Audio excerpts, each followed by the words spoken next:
अ, आज प्रदर्शन हो रहा है सनातन सनातन हिंदू महासभा के बैनर पे। और खास तौर पर क्षत्रियों के सारे गुट इकट्ठे हुए हैं। और राणा सांगा की जयंती मनाई जा रही है, नंबर एक। नंबर दो, जो आपने राज्यसभा में बयान दिया, उस बयान के ऊपर आक्रोशित माहौल चल रहा है। देखिए, एक तो मैंने किसी धर्म का नाम नहीं किया। राज्यसभा की पूरी कार्रवाई को लोग ढंग से समझे। नंबर एक, मैंने किसी धर्म का नाम नहीं लिया। नंबर दो, राज्यसभा की कार्रवाई के बाद मेरे भाषण के जो अंश थे, उन अंशों को राज्यसभा के सभापति ने संसद के वृतांत से हटा दिया। नंबर तीन, असल सवाल क्या है? असल सवाल ये है कि साहब, दुनिया में कोई व्यक्ति या कोई विचार ऐसा नहीं है जो अपने आप में संपूर्ण हो।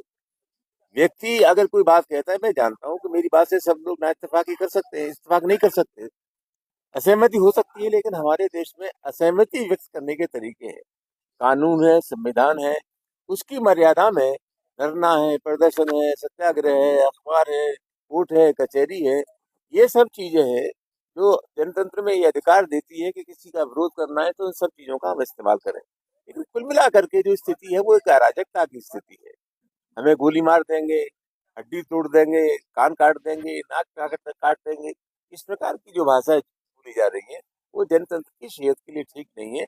अगर कोई स्वस्थ आलोचना होती है तो मैं उसका स्वागत करता हूँ। एक बात और आ रही थी कि पीडीए पे हमला है, जो आपने बात कही थी, उधर से जो बात उठी, फिर उसके बाद आया ये पीडीए पे हमला है। तो ये पीडीए पे हमला कैसे आप मानते देखिए, एक विचार है जो अपनी मनोवृत्ति से समझौता करने को तैयार नहीं है, सामंती विचार। और कुल मिला के वक्त रहते हुए लोगों को उसमें तब्दीली करनी चाहिए। आज स्थिति क्या है? अभी राजस्थान विधानसभा में प्रतिपक्ष के नेता थे, मंदिर चले गए तो मंदिर साफ किया गया।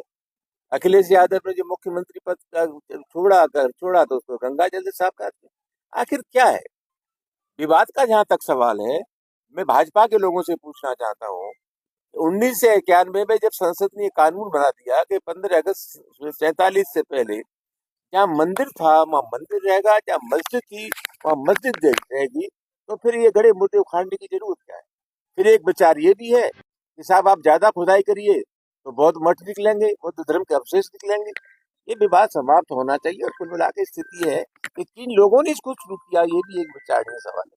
मैं चाहता हूँ समाज में सद्भाव रहे और कुल मिलाकर के हमारे देश में विरोध करने के जो तरीके हैं उनका इस्तेमाल किया जाए। आपको अपने परिवार की और अपने जान माल का खतरा है?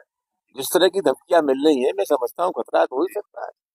जिस तरह की धमकियां मिल रही है, हमें मार देंगे, 50 लाख रुपए इनाम देंगे, कोई गोली मार दी वरना हम खुद ही गोली मार देंगे, कोई जीव काट रहा है, तो ये सब तरह की जो धमकियां मिल रही है, मैं समझता हूँ उसके चलते सुरक्षा की आवश्यकता है। आप हाई कोर्ट क्यों गए? ऐसा है, जैसी ये घटना हुई तो सबसे बड़ा सवाल ये था कि उपराष्ट्रपति राज्यसभा के सभापति होते, वो सभा का संचालन करते हैं और हमारे संरक्षक भी हैं। मैंने उपराष्ट्रपति जी से विनम्र आग्रह किया किस तरह की धमकियां मिल रही है, और मैंने डीजीपी, होम सेक्रेटरी, इन सब चीजों को जहां जहां सुरक्षा से मिल सकती थी, हमने सब जगह विनम्र आग्रह किया कि सुरक्षा का इंतजाम किया जाना चाहिए। कोई सिरफिरा कोई भी घटना कर सकता है। जब वहाँ सुरक्षा व्यवस्था सुरक्षित नहीं हुई तो हमने हाईकोर्ट का दरवाजा खटखटाया। अच्छा, एक चीज बताया, आपने कभी सुरक्षा नहीं रखी। अच्छी तरह से हमें याद है कि चुनाव भी होते थे, सरकारी 2 पुलिस वाले आपको मिलते थे, तो आप छोड़ के चले जाते थे। आज आप सुरक्षा की छावनी में है, पुलिस की छावनी। तब में और अब में क्या अंतर लगा? ये मुझसे क्यों पूछ रही हो? मैं छावनी में हूँ, तो इंतजाम पुलिस ने किया है, मैंने तो किया नहीं। नहीं, तो आपको बेहतर ये होता, बेहतर मतलब क्या उसमें और इसमें फर्क है? पुलिस को निश्चित जानकारी है कि मेरे ऊपर जानलेवा हमला हो सकता है, इसलिए जो हमला आपको दिखाई दे रहा है उनके पास खुफिया तंत्र है, उसी लिहाज से सुरक्षा का इंतजाम किया गया है। ये मैंने सुरक्षा का इंतजाम नहीं किया है, प्रशासन ने किया। धन्यवाद।